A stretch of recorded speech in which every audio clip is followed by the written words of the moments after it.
Le livre du ciel, tome 11, 20 décembre 1912. Jésus donne tout ce qu'il est à l'âme qui vit dans sa volonté. Il n'y a pas de jugement pour une telle âme. Elle a plutôt le droit de juger les autres. Ces derniers jours, il m'a semblé que mon toujours aimable Jésus voulait me parler de sa sainte volonté. Il venait, disait quelques mots et repartait aussitôt.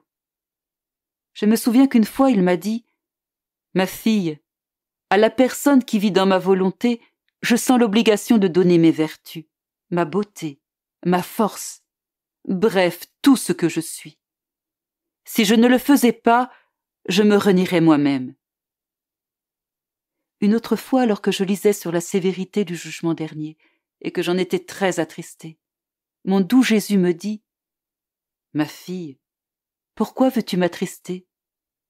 Je lui répondis « Ce n'est pas à toi d'être attristée, mais à moi. » Il reprit « Oh, ne veux-tu pas comprendre que quand une âme qui vit dans ma volonté ressent du déplaisir, de la tristesse ou toute autre chose qui la fait souffrir, sa souffrance retombe sur moi, et je la ressens comme si elle était mienne.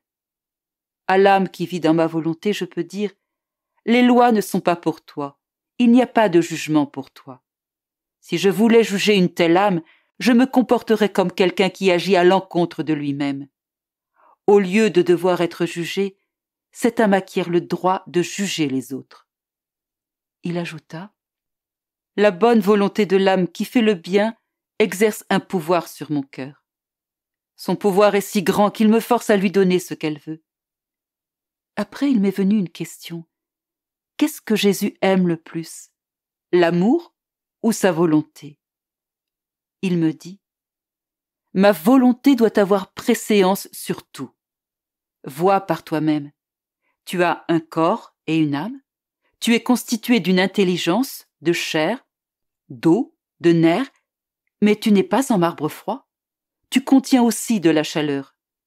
L'intelligence, le corps, la chair, les os et les nerfs sont ma volonté, alors que la chaleur qui se trouve dans l'âme est l'amour. Regarde la flamme et le feu.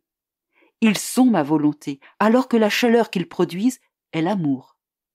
La substance est ma volonté, et les effets de cette substance sont l'amour. Les deux sont si noués que l'un ne peut être sans l'autre. Plus l'âme possède la substance de ma volonté, plus elle produit de l'amour.